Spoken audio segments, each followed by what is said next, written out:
Nah, ngomong-ngomong soal Pak Jokowi ini, salah satu orang yang sering mengkritik Pak Jokowi nih, Mbak. Mhm. Sekjen PDIP Hasto akhirnya Mhm. ditahan semalam Mhm. Mhm. atas dugaan terbukti menyuap komisioner KPU dan juga penghalangan penyidikan dari Mmm. kasus PAW anggota DPR RI Harun Masiku. Mhm. Nah, ini kan kita udah sebulan 2 bulan terakhir nih Mbak membahas soal Sekjen Hasto Mhm. yang dijadikan tersangka sekitar bulan Desember Mhm. akhir bulan lalu. Mhm. Nah, Mbak Uni sendiri ngeliatnya gimana nih? Akhirnya Sekjen Hasto ditahan oleh KPK. Ya menarik, membuat konstelasi politik menghangat ya. Hmm. Apalagi hari-hari ini terutama sejak tanggal 17 Februari kan Hmm. teman-teman adik-adik mahasiswa menyuarakan aspirasinya atau Ya. demo ke arah Istana Presiden ya. Kemudian kemarin juga pas banget Presiden melantik 961 kepala daerah ya, Ya. hasil dari pilkada serentak November 2024. Jadi waktunya itu menarik ya, dari segi timeline itu menarik. Sepertinya orang ngelihat, oh akhirnya jadi juga Hasto Tahan. ditahan ya. Tapi gini, kalau buat saya dan kami di IDN Times lah sebagai salah satu dari media, tentu kita semuanya termasuk dan semoga total politik juga demikian, kita harus mendukung upaya pengusutan tindak pidana korupsi Ya. ya, dengan setuntas-tuntasnya. Ya. Karena korupsi ini kan apalagi sekarang presidennya kemana-mana ngomongnya bocor, Betul. korupsi ya. Betul. Dan beberapa lebih dari 20 tahun yang lalu almarhum Profesor Sumitro Djahadikusumo, begawan ekonomi ayahnya Presiden Prabowo, Ya. itu sudah melontarkan soal bocornya anggaran 30% ya. Ya.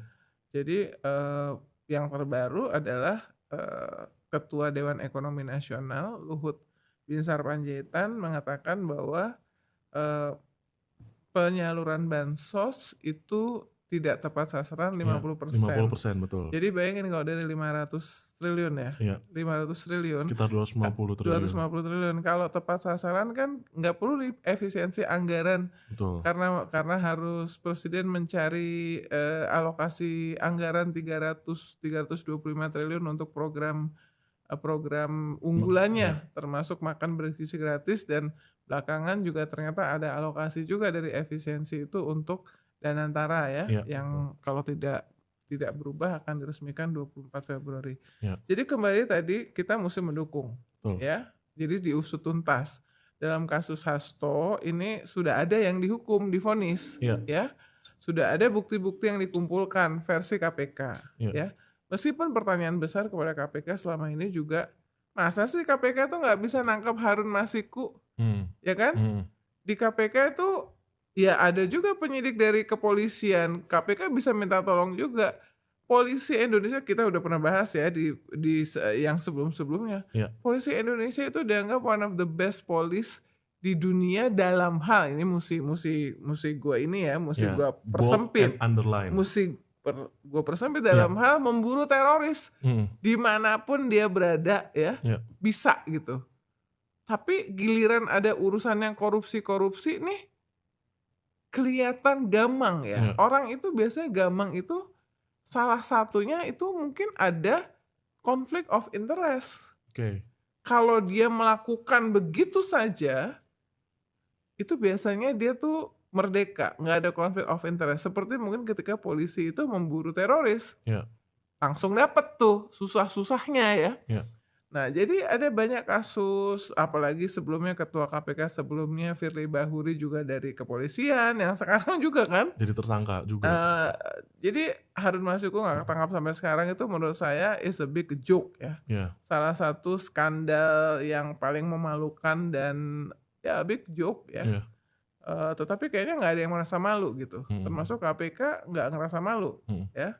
Lalu sekarang Hasto ya, kita dukung. Nah jadi pertanyaannya adalah kita mendukung pemberantasan korupsi yang tidak tebang pilih.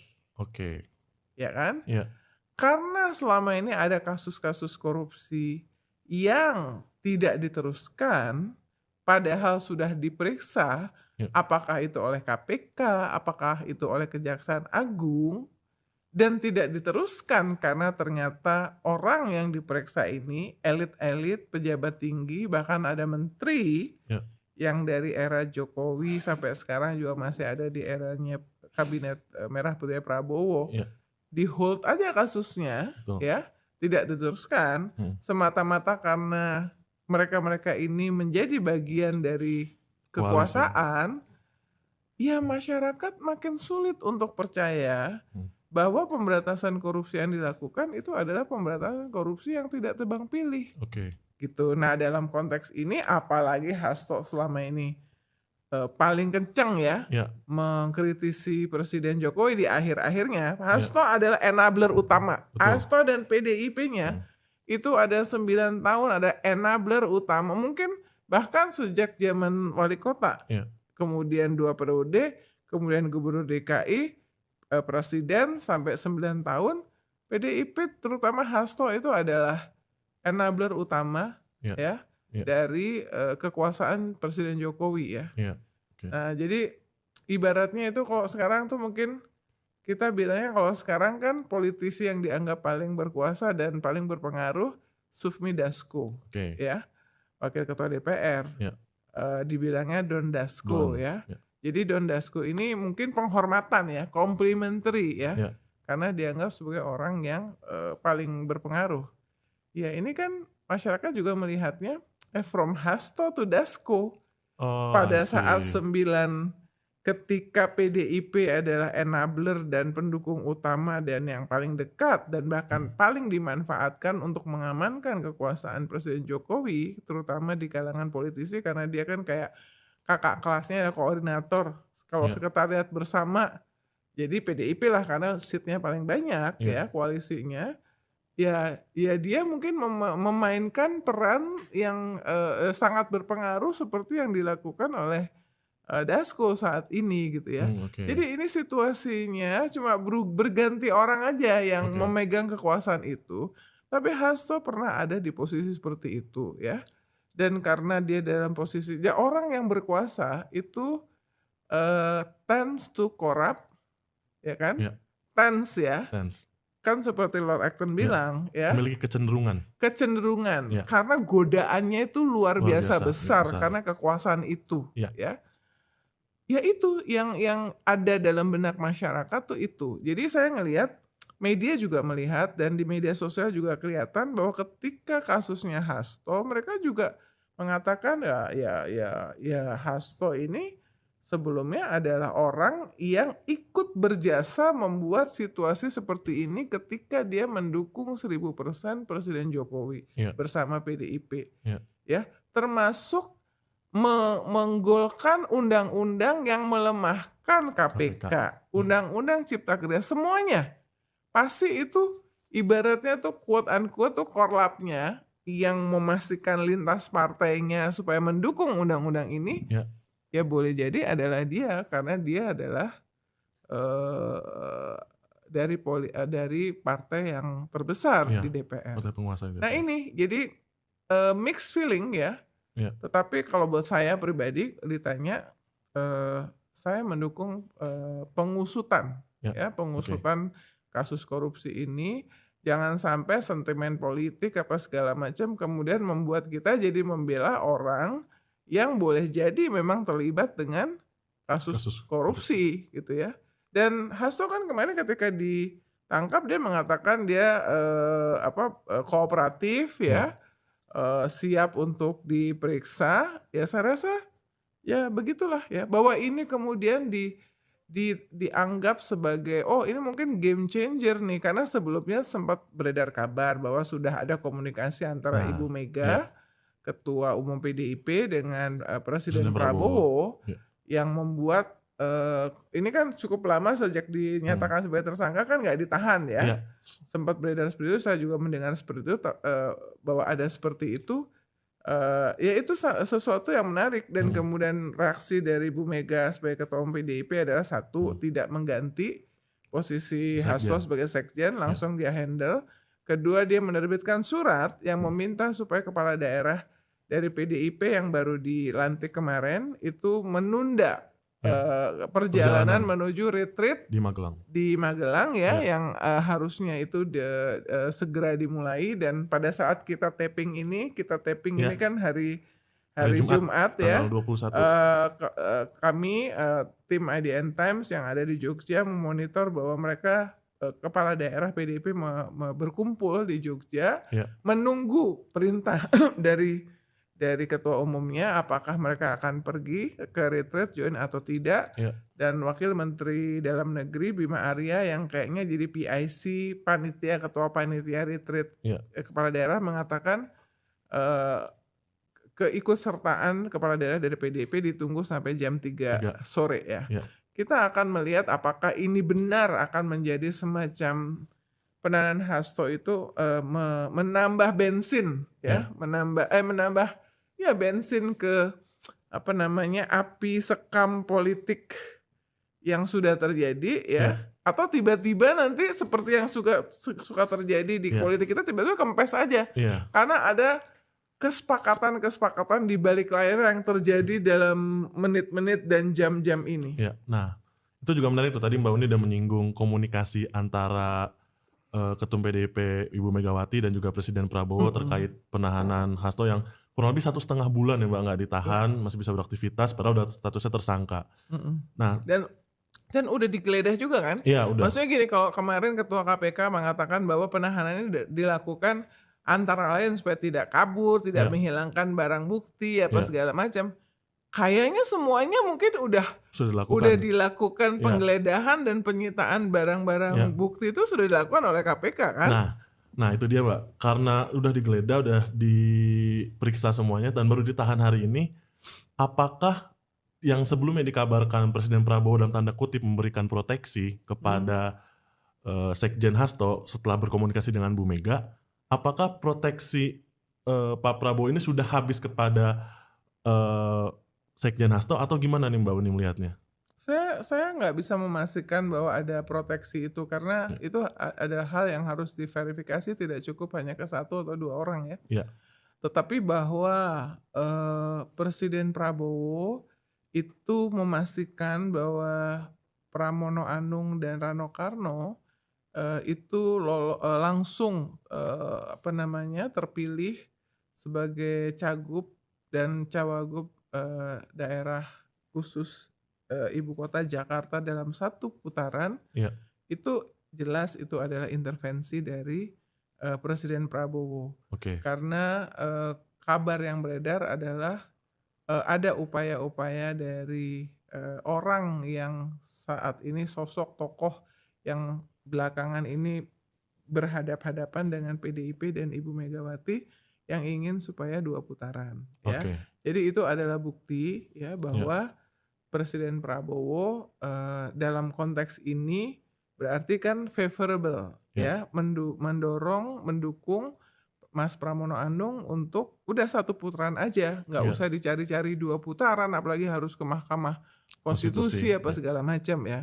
Di situ kita ngelihat bahwa Pak Prabowo favorable dan ini juga hubungan antara Pak Prabowo dengan Ibu Megawati kan panjang dan sebetulnya baik-baik aja, nothing personal, nggak pernah ada. Pak Prabowo pernah jadi cawapresnya Bu Megawati di 2009 ya, dan Pak Prabowo udah berkali-kali mengatakan bahkan sebelum dilantik resmi bahwa dia ingin semuanya berkumpul bersama tokoh-tokoh bangsa ini ya.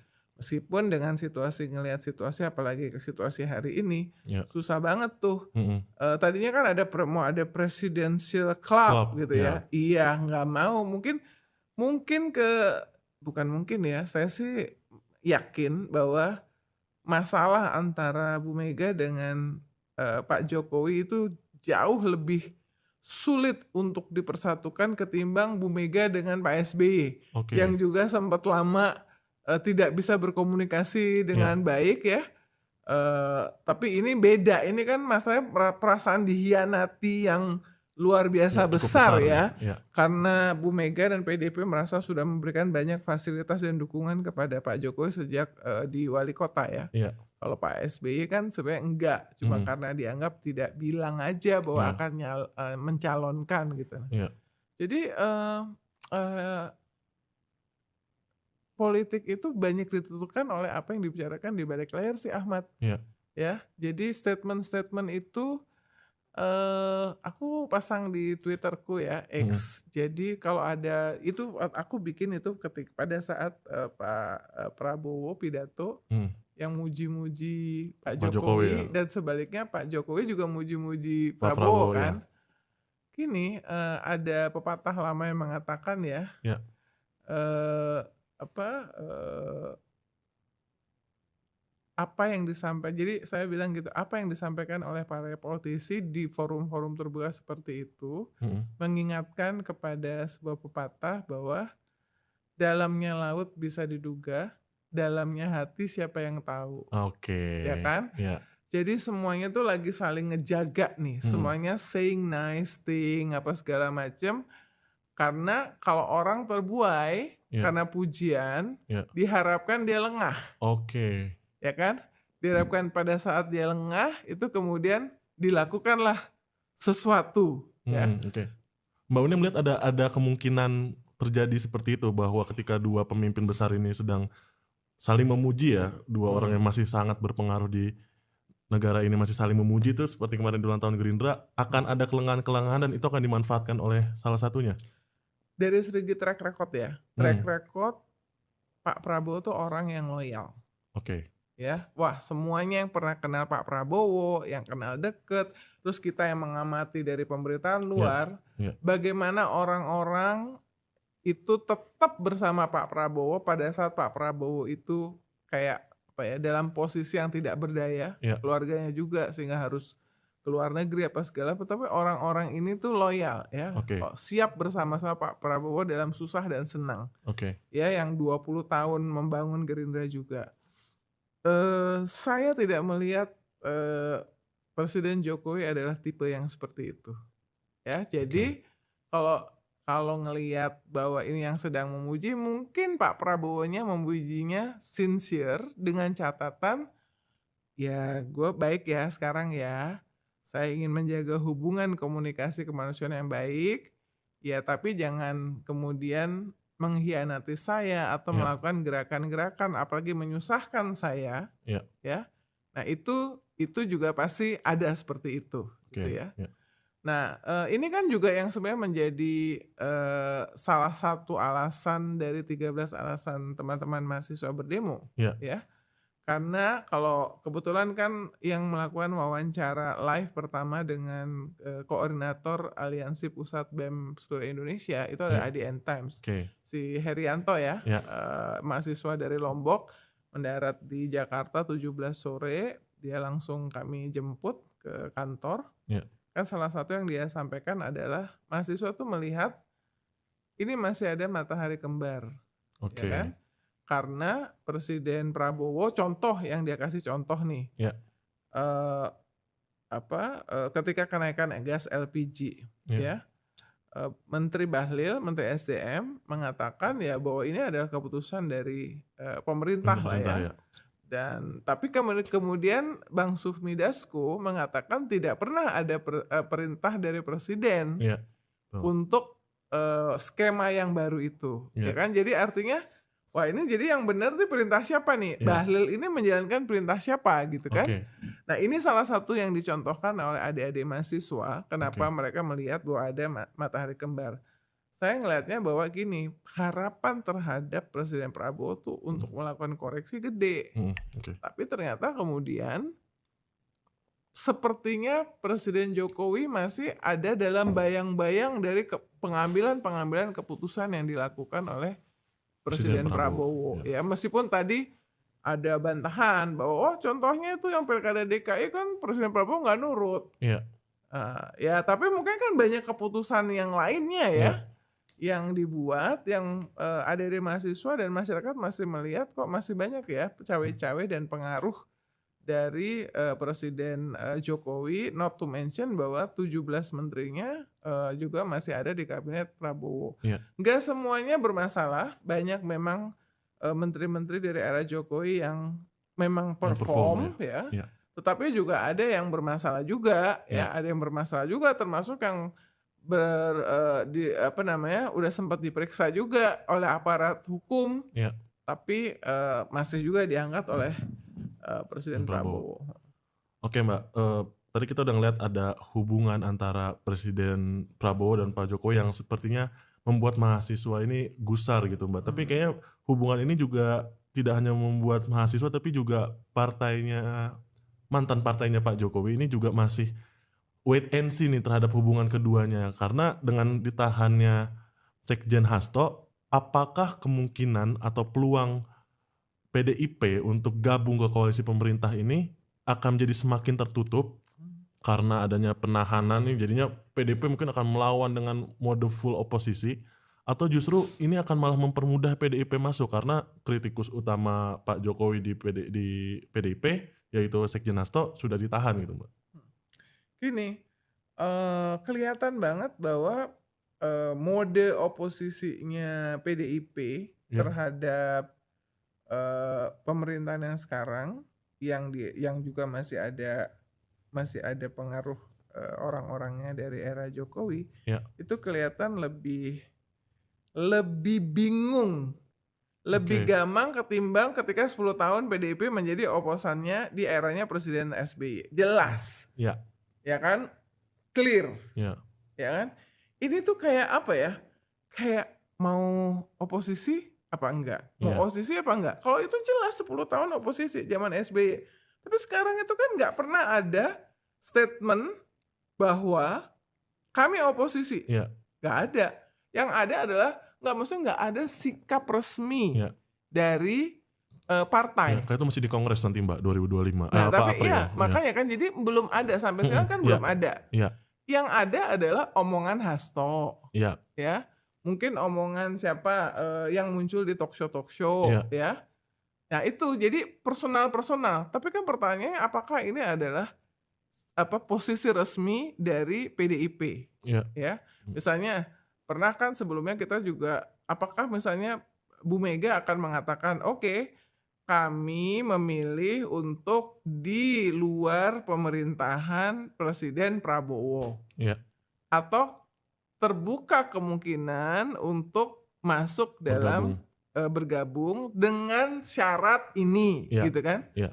Belum ada Ya. kata-kata seperti itu. Tapi waktu zamannya SBY posisi PDIP jelas. Jelas. Ya. Kalau ini tuh apa? Nah, itu menurut saya itu juga dipicu oleh fakta bahwa ya ada juga orang-orang elit di PDIP yang memang nggak clear amat, posisinya juga berbahaya. Oke. Ini yang namanya politik sandera, ya kan? Hmm. Jadi mereka nggak bisa sekenceng-kencengnya, Ya. ya, karena ya kalau kenceng nanti langsung diperiksa mungkin atau whatever lah, ya kan? ya. Itu sikap PDIP dalam pemerintahan ini Ya. itu beda banget sama sikap oposisi PDIP terhadap 10 tahun pemerintahan SBY. Tapi apa Mbak yang ngebedain? Karena tadi Mbak Uni bilang kalau sama Presiden SBY dulu kan cuma sekedar dibohongin, maksudnya nggak dibilangin kalau Presiden SBY akan maju gitu. Tapi mereka bisa full mode oposisi selama 10 tahun yang sangat amat vokal ya. Tapi justru di zaman Pak Jokowi yang menurut Mbak Uni rasa sakit hatinya lebih dalam karena ada pengkhianatan dan segala macamnya. Tapi kayaknya terlihatnya PDIP tuh masih agak ngerem untuk masuk mode oposisi seperti waktu zaman Pak SBY. Bilang, jadi ada orang-orang di PDIP yang mungkin nggak clean amat gitu ya. Sehingga kemudian ini menjadi menjadi semacam senjata ya. Senjata bahwa wah kalau misalnya full kencang ya nanti bisa kena gitu ya. Kita nggak perlu sebut nama lah. Saya rasa ini Mas Topol nih yang nonton ini kan orang-orang yang terbiasa tahu tentang isu politik ya. Jadi itu yang situasi terjadi kita sekarang dalam politiknya itu politik sandera ya. Politik sandera sehingga ya nggak bisa lah benar-benar seperti itu ya. Nah ini yang saya rasa membedakan karena mungkin dulu Pak SBY nggak model seperti itu. Pak SBY itu nggak model yang misalnya ke anak buahnya itu membiarkan kalau terjadi kesalahan sedemikian sehingga nanti kalau ternyata udah gue biarin aja deh. Nanti kalau nanti bisa gua manfaatin nih Oke. kalau misalnya diperlukan gitu ya. Mhm. Nah itu sih. Oke. Mbak, dengan Sekjen Hasto ditahan, Kamu boleh, kita jadi membahas Harto. Tadi janjinya enggak. iya. Ini karena berubah dengan sangat amat Iya, cepat jadi Mbak nih teman-teman dinamika sekalian politik banyak ini. yang suka nanya ke saya ya, termasuk ketika episode dengan yang akhirnya kita membahas Seskap, Ya betul. Mas Teddy ya. Ya, Dipikir itu emang dari awal, ternyata enggak ya, ya, enggak ya, pernah direncanakan. Jadi total politik ini yang setahu saya yang melibatkan saya ya, itu mengalir aja ya. betul, Nggak pernah betul. tahu, nggak, kadang kita oke bahas ini ternyata tiba-tiba ada perkembangan terbaru gitu Iya. ya. Sebenarnya kemarin waktu bahas Mayor Teddy itu kan udah ada pintu-pintu yang mau kita jelaskan nih tentang orang dekatnya Pak Prabowo, ada ini. Tapi ternyata full 1 jam kita bahas tentang Mayor Teddy. Ternyata lumayan juga yang nonton ya. Lumayan cepat itu, Lumayan. udah 100 Termasuk ribu lebih. termasuk Seskap tadi nonton juga. Oh gitu. Ternyata. Iya. Oh Mbak Uni dapat laporan tuh berarti. Oh dia bilang dia nonton. Oh gimana Mbak responnya Mbak? Positif. Oh positif, oke. Positif. Positif. Oke Pak. Tuh, Mayor Teddy pun merespon positif. Jadi kalau Pak Anda yang masih menghujat Mbak Uni, Mas BHM gara-gara kita ngomongin Mayor Teddy-nya Ya pun gini, seneng. kadang-kadang saya tuh ngerasa gini. Ini buser-buser ini Ya. ya yang mujat-mujat ini Ya. mungkin ring 200. Wah, oke. Ya ring 200 nggak tahu boro-boro apa segala macam. Mungkin karena memang dikondisikan untuk menghujat. Ya, Ya. Briefnya adalah menghujat ya. oke. Ya, padahal ya kita sama orang yang mereka belain ya biasa-biasa kita Iya. komunikasi lancar-lancar aja gitu. Iya. Jadi ya kadang-kadang saya kasihan juga sih. Ya tapi Iya. mungkin itu briefnya tuh seperti itu Oke. gitu ya. Antara brief atau emang nggak akrab-akrab aja mungkin Mbak. Kalau Mbak Uni ini kan sama Mayor Teddy ini kan. Kita sama narasumber itu kan Iya, komunikasi. iya. Apalagi menurut saya, nah ini menarik ya. Kemarin kan Mensesnek Pak Prasetyo Prasetyo Hadi Hadi, ya. akhirnya turun menemui Ya. demonstran Ya. ya. Saya lihat ada Herianto, Resida, dan kemudian Ya. dia malah menandatangani Tuntutannya. 13 tuntutan. Ya. Dia bahkan membahasakan jangan, saya ngeliat bukan menteri tapi abang, kakak kalian Oke, lah. ya. Karena saya masih muda juga, dia masih 45 tahun ya. Ya. Jadi Sedi mau mendengar, oke nanti kita dialog apa segala. Meskipun gini, saya ngelihatnya ini positif attitude Oke. ya untuk merespon, karena ya gini, mahasiswa jangan dimusuhin karena mereka menyuarakan aspirasi. Ini mereka gini, kalau situasi seperti ini ya, kemudian efisiensi anggaran, ekonomi melemah, daya beli melemah, mereka adalah generasi yang gelap emang. Ya, oke. Begitu mereka lulus nyari kerjaan susah. Susah betul. Karena perusahaan-perusahaan pada layoff, tutup ya. Jadi mereka yang sedang merasakan terdampak ya, terancam ya, gelap nih. Kalau nggak mau pakai istilah gelap, gloomy lah, mendung ya. Jadi wajar. Itu dari sisi mereka ya. Dari sisi keluarganya, orang tuanya, mereka melihat orang tuanya dalam kondisi yang mungkin sulit. Ada kena PHK apa segala macam. Jadi mahasiswa tuh jangan dicurigain bahwa mereka itu digerakkan. Memang jelas-jelas kok. Jelas-jelas bahwa mereka terdampak dan masa depan mereka at stake ya.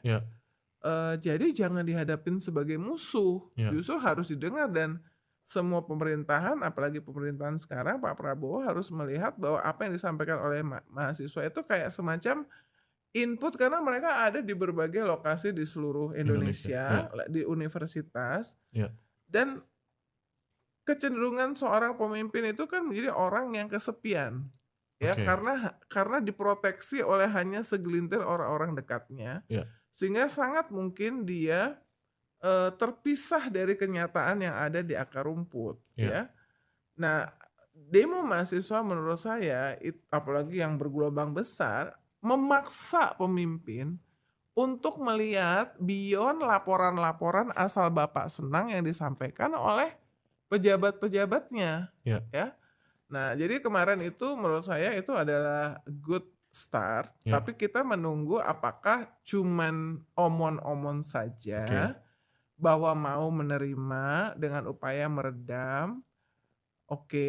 Kan zamannya Pak Jokowi juga pernah tuh demo BEM, kemudian diundang makan malam, ya kan? Nah, sesudah itu agak agak gimana gitu ya. seperti memberikan cek kosong Oke. ya kepada Pak Jokowi. Sama seperti demo Mei 98 juga sebetulnya akhirnya memberikan cek kosong juga ya. Iya.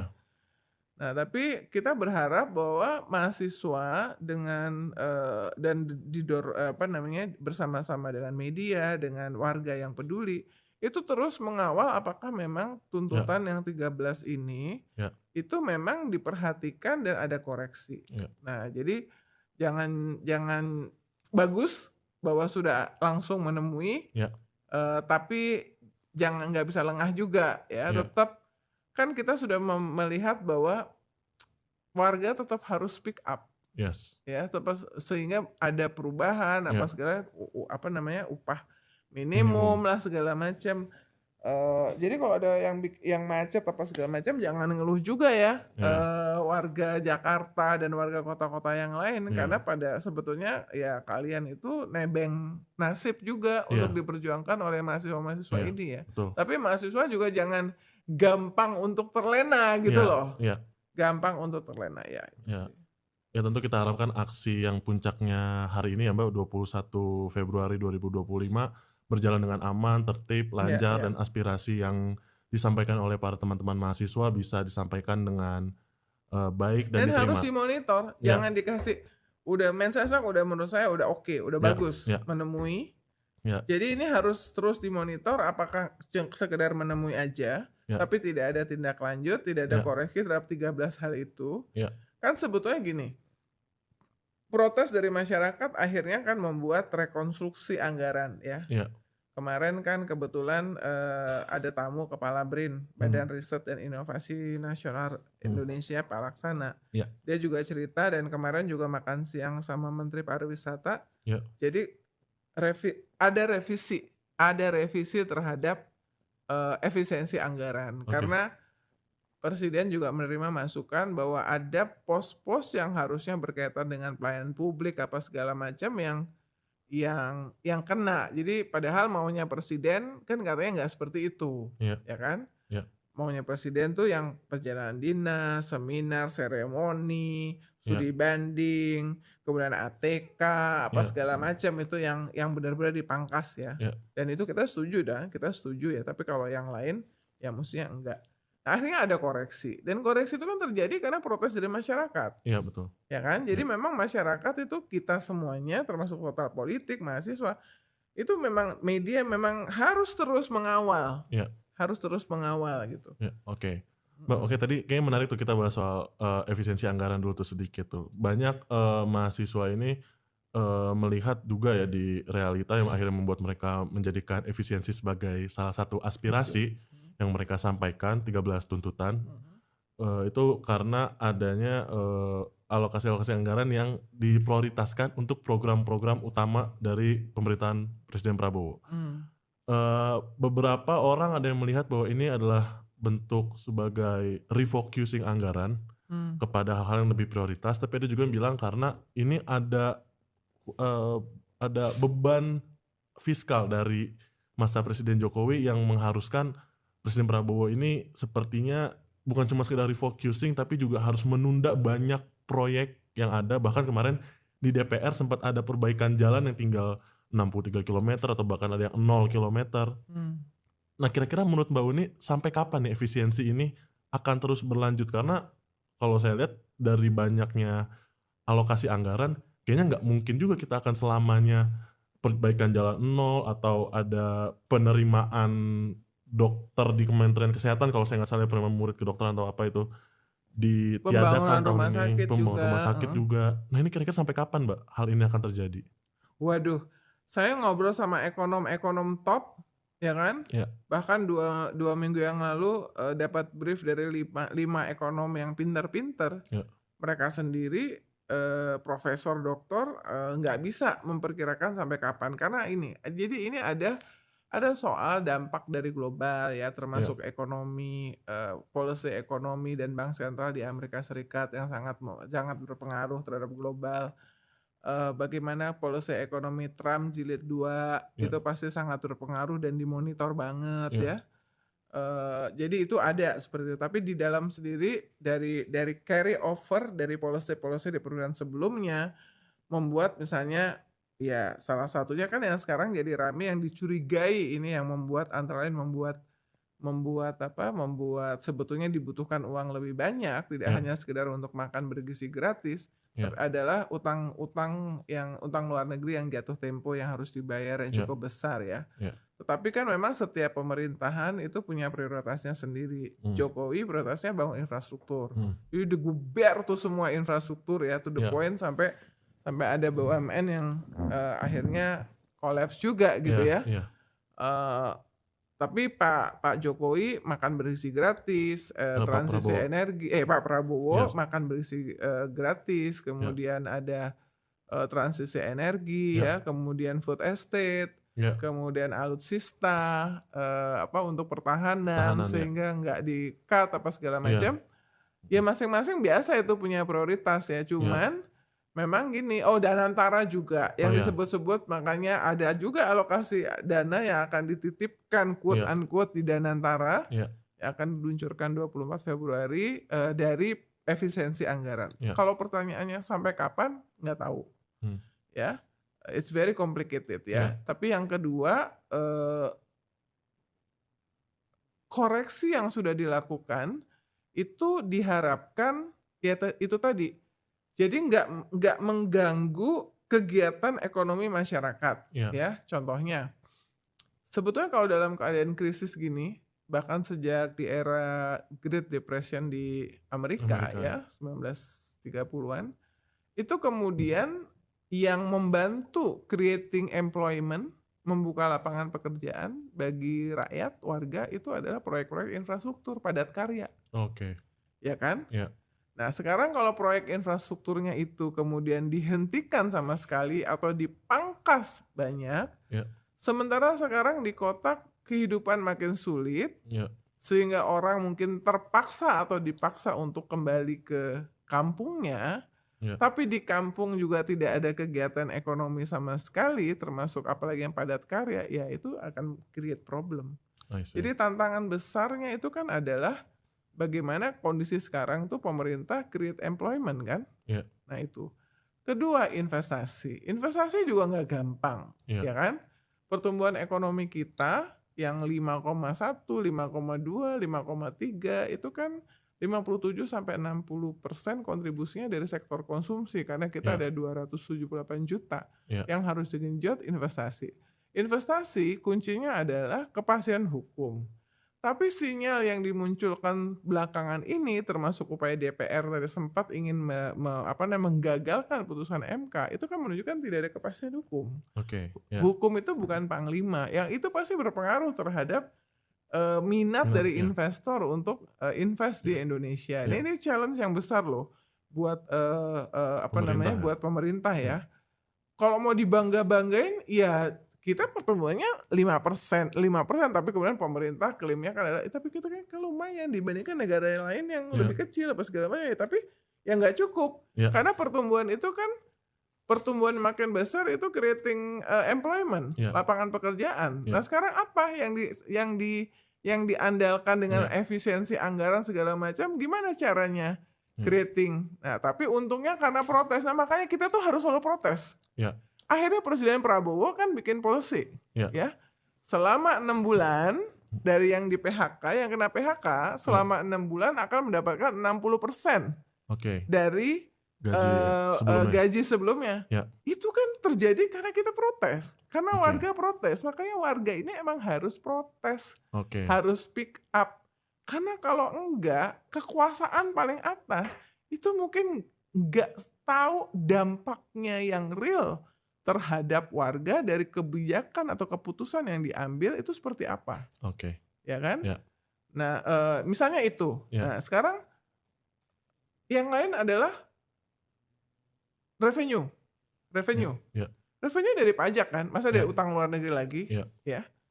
Ya, sekarang kita ada Cortex. Ya. Katanya 1,3 triliun digadang-gadang digitalisasi pajak itu akan bisa menaikkan revenue. Ya. Tapi ternyata bermasalah besar. Betul. Ya. Sehingga kemudian diputuskan pengisian pajak pelaporan itu lewat yang manual, yang sebelumnya. Ya. Nah, ini yang harus juga diusut. Kenapa kok bisa project yang Ya, gede yang semahal itu. yang semahal itu Ya, bermasalah. ya, Jadi ada banyak hal yang membuat pertanyaannya Ahmad, ya, kapan ini akan berakhir? ya. Ya nggak ada yang bisa jawab. Oke.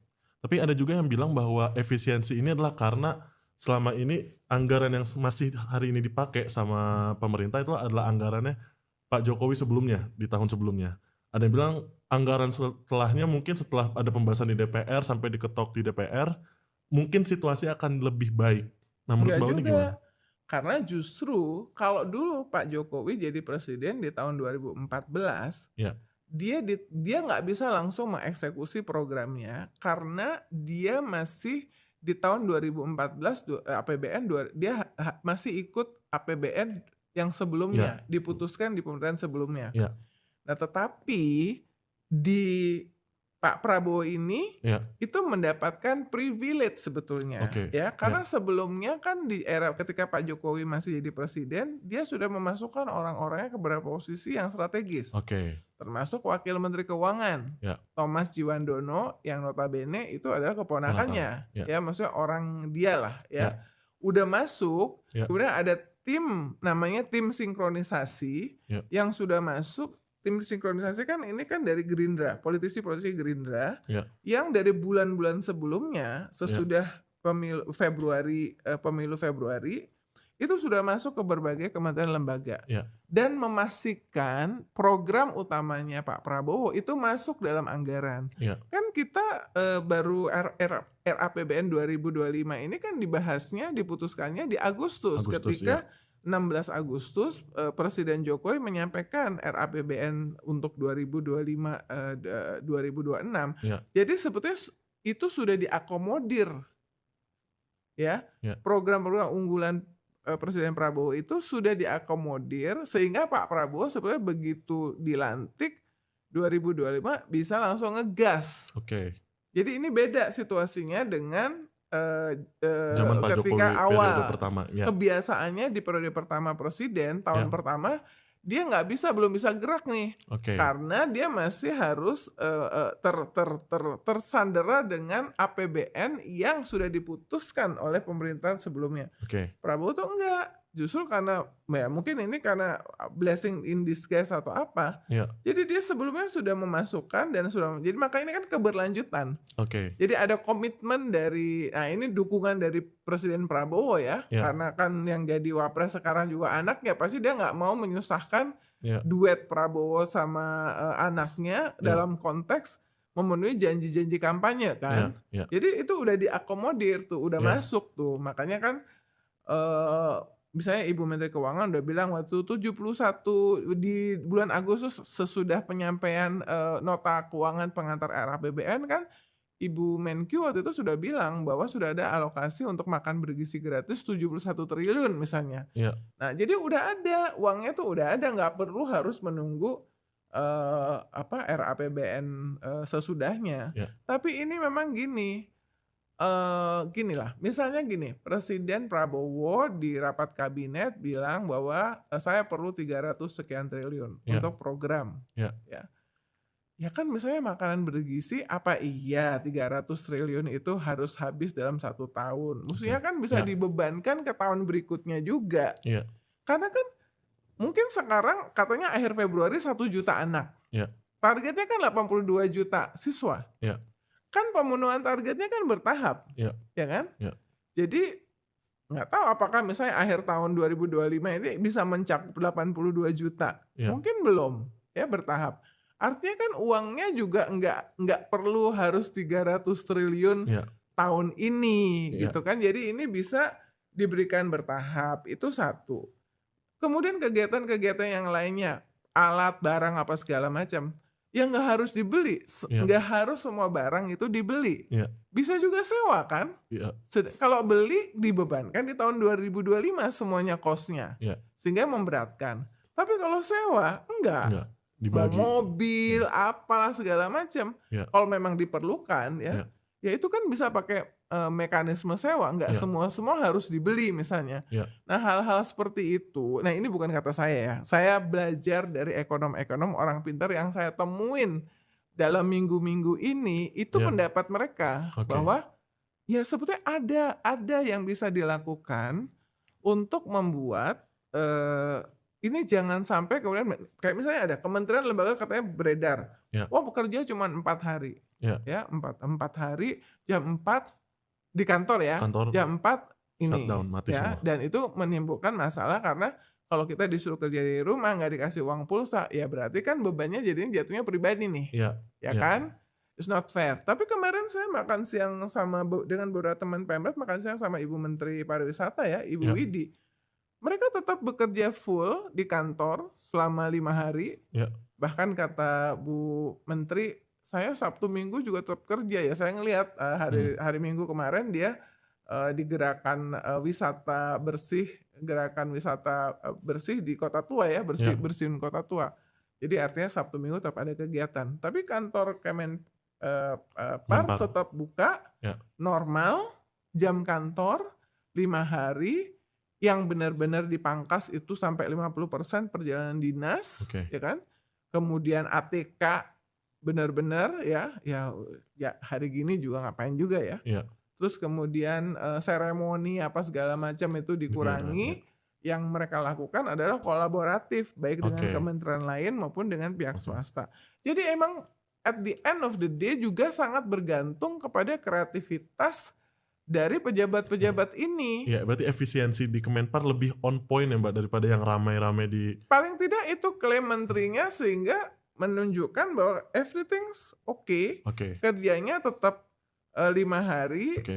nggak harus dimatiin AC dan segala Listriknya, macam. lampu, ya. Cuman kalau misalnya jam 5 semuanya udah pulang, tapi menterinya masih karena kerjaan masih harus ada di kantor, Ya. maka AC sama listrik di ruangan itu saja yang Nyala. dinyala. Oke. Jadi nggak mau ada yang pakai sentral Ya. segala macam sehingga satu lantai Nyala semua. harus nyala, padahal yang sedang bekerja hanya satu ruangan saja. Ya. Nah itu kan hal-hal yang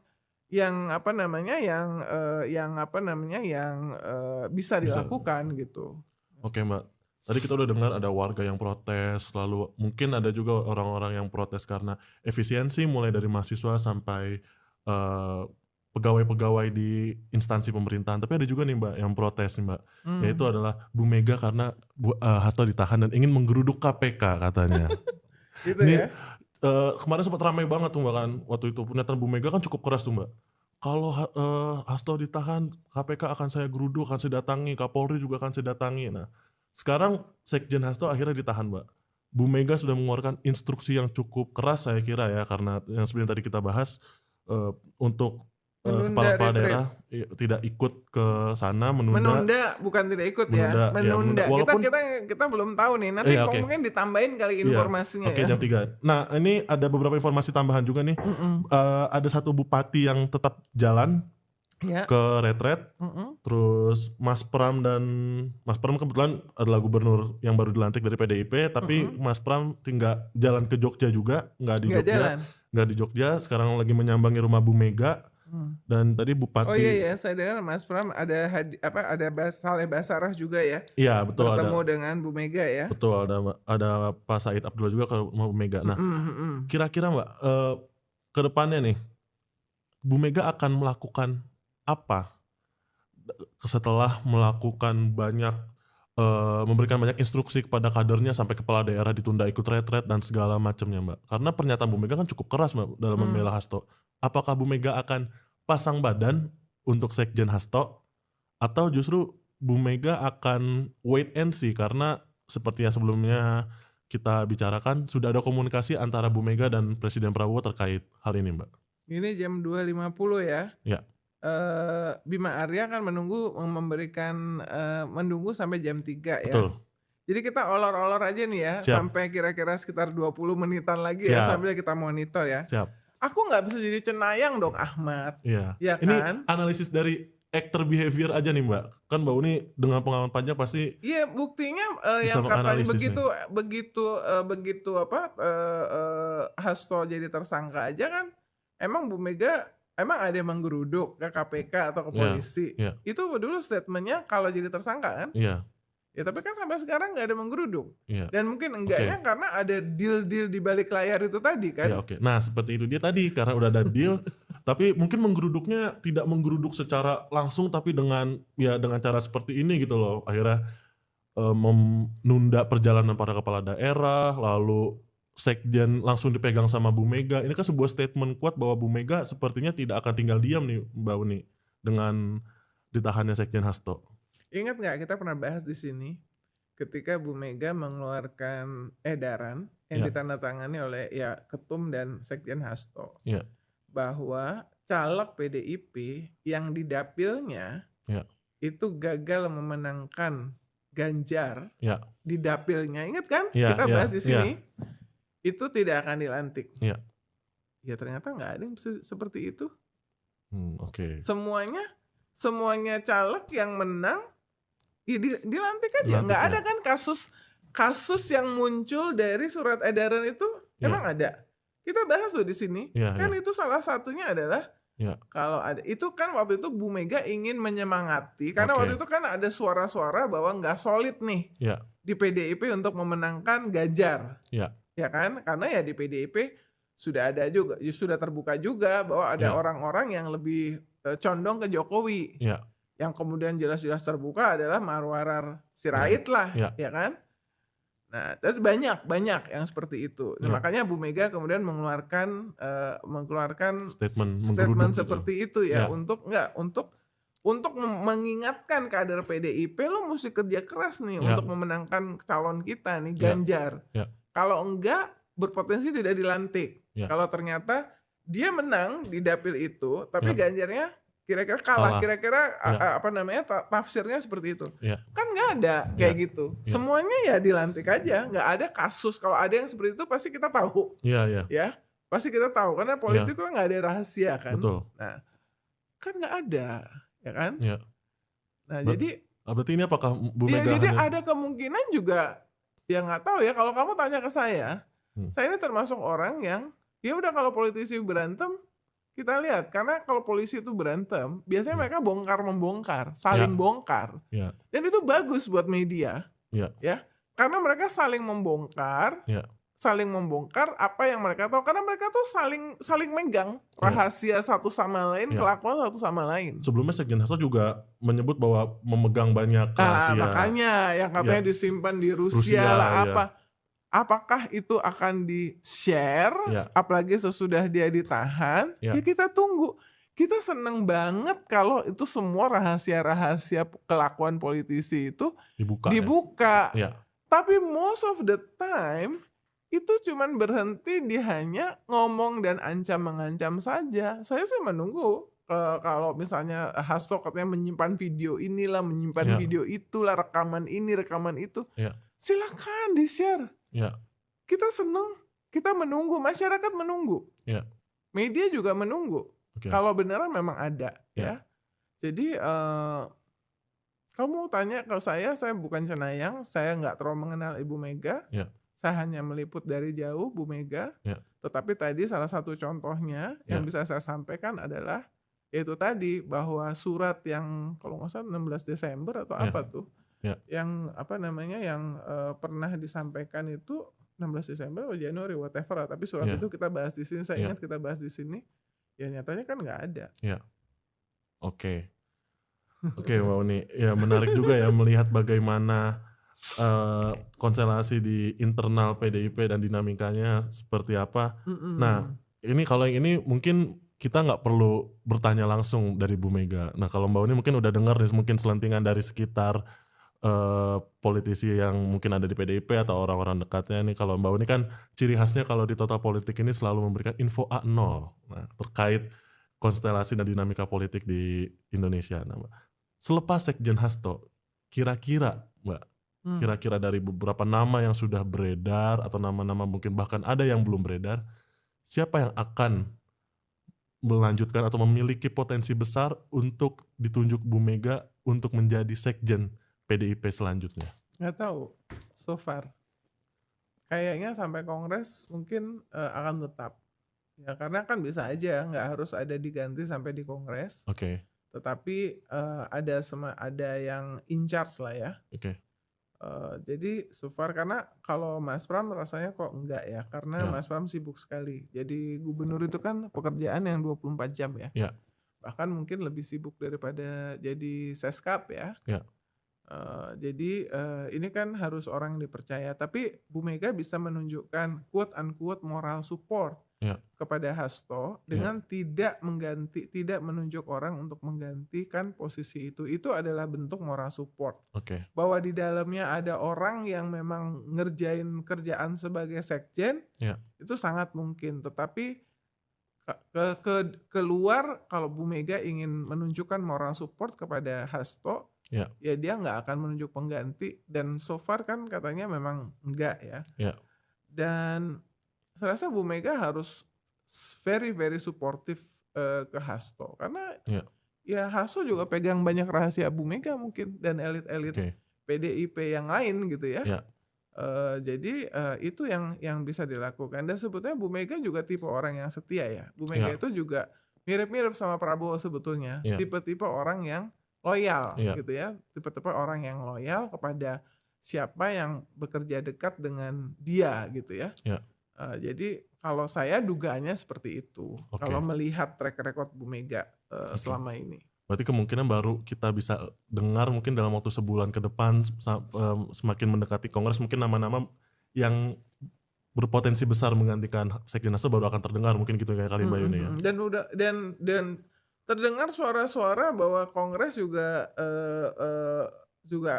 bisa menjadi pintu masuk yang berbahaya kan. Oke. Kalau ternyata orang-orang yang menganggap bahwa udah Bu Mega udah saatnya untuk diganti apa segala macam ternyata menguat kan. Jadi Oke. saya rasa ini juga di dalam sedang menghitung semuanya untuk memastikan bahwa apakah Bu Mega tetap bisa mulus untuk Oke. menjadi. Dan kalau dalam sejarah perpolitikan kita dukungan dari presiden kekuasaan itu penting. Ya. Karena bagaimanapun kekuasaan itu punya segalanya, Ya. termasuk punya dana. Oke. Ya kan? Kongres itu kongres partai politik tuh nggak ada yang murah, Ya. kan? Ya. Jadi sama seperti kemarin ketika di Golkar kan, Ya. ketika kemudian ternyata akhirnya diganti Erlangga Hartarto oleh Ya. Bahlil. Ya. Nah jadi mungkin itu menjadi salah satu hal kenapa Bu Mega harus tetap dalam menjaga hubungan yang baik dengan Presiden Prabowo, moodnya ya. Ya. Jadi statement-statement kerasnya itu directly langsung ditujukan bukan kepada Presiden Prabowo. Ya. Karena semuanya juga tahu karena politik itu kan common secret, nggak ada yang rahasia. Ya. Bahwa yang bermusuhan itu bukan antara Bu Mega dengan Prabowo, Ya. gitu ya. Jadi Bu Mega mestinya kalau secara taktis dan Mas Pram itu kan adalah masih orang yang terdekat ya. Ya, dengan Bu Mega. Orang yang dianggap tidak punya musuh, orang yang bisa berkomunikasi dengan semua kepentingan politik, Ya. bahkan kepentingan politik yang bermusuhan. Ya. Misalnya contohnya Bu Mega dengan Pak SBY, kemudian sekarang dalam posisi dengan Pak Prabowo meskipun tidak bermusuhan.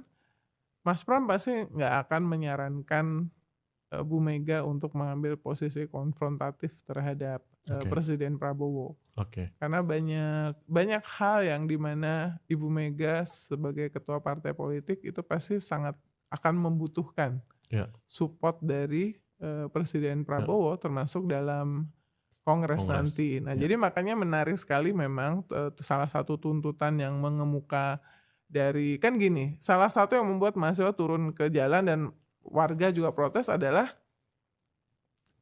dan menganggap bahwa Pak Jokowi itu masih mempengaruhi Presiden Prabowo adalah ketika Presiden Prabowo mengatakan hidup Jokowi kan, bukannya hidup rakyat di pidatonya. Itu kan benar-benar mengirimkan sinyal bahwa wah ini kayak duit tunggal nih, ya. Kayak duit tunggal, matahari kembar apa tadi bukan matahari kembar tapi ini duit tunggal, benar-benar kayak dua jadi satu ya, two in one ya.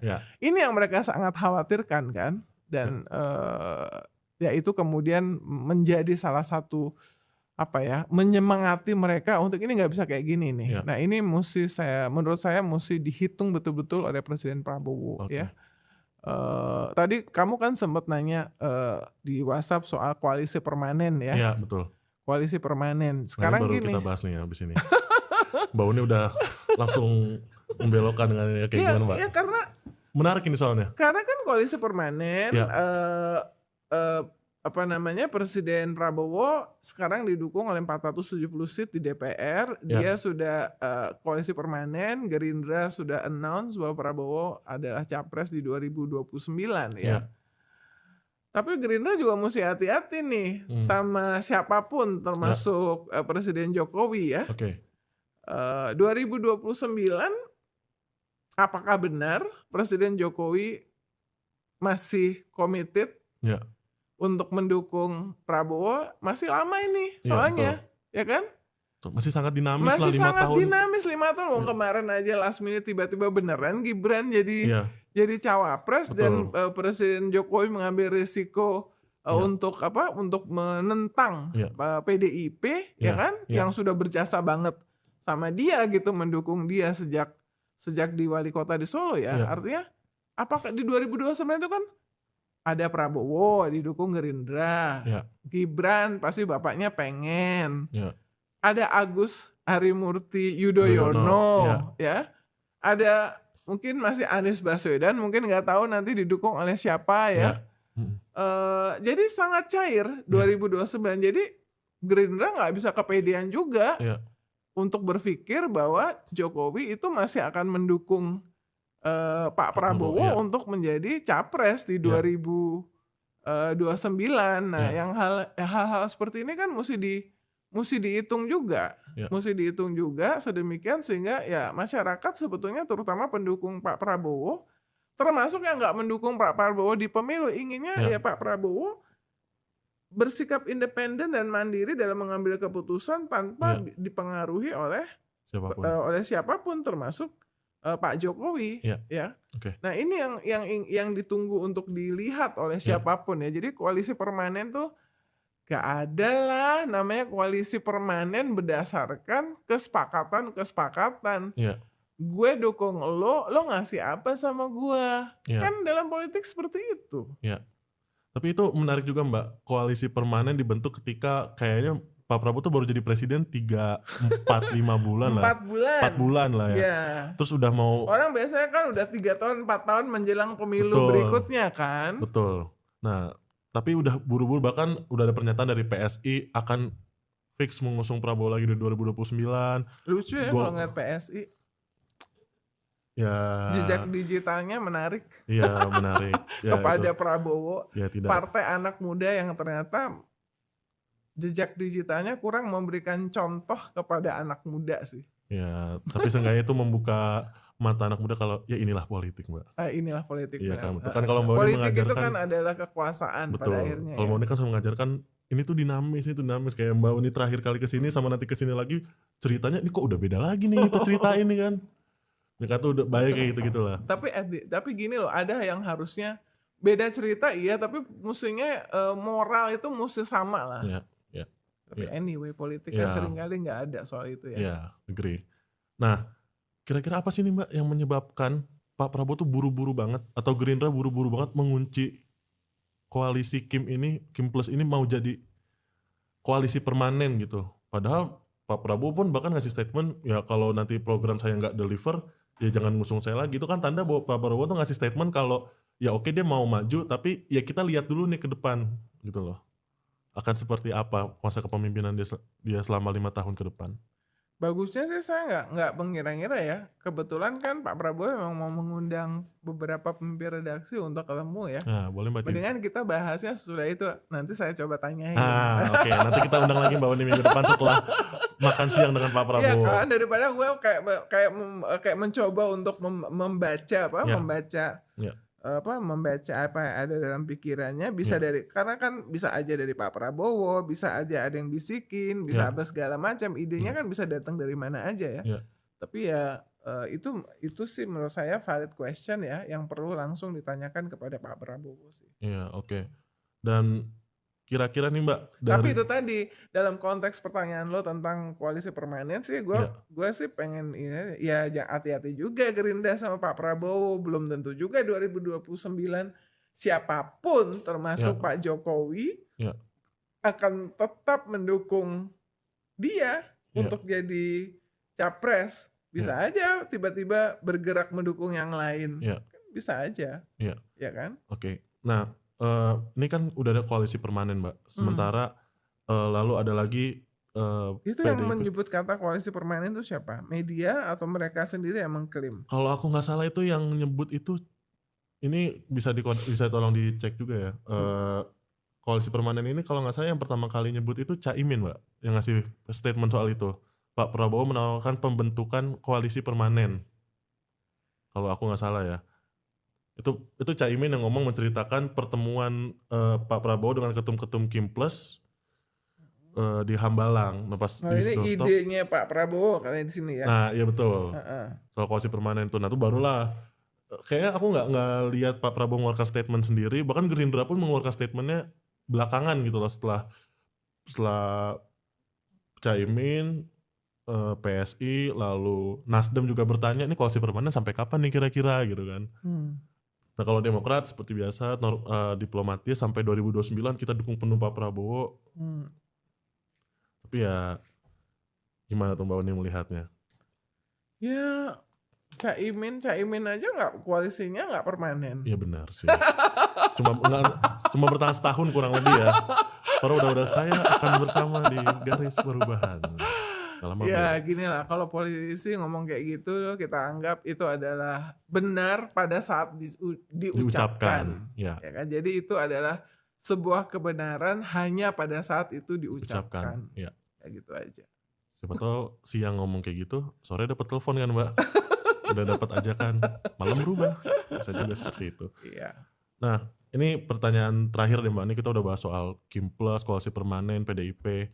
Yang pada akhirnya tadi kita udah ngobrol juga, sepertinya ini akan banyak mempengaruhi ya konstelasi dinamika politik selama 5 tahun ke depan dengan ditangkapnya Sekjen Hasto, lalu hubungan Pak Aduh Jokowi dan Pak kejauhan 5 tahun ke depan.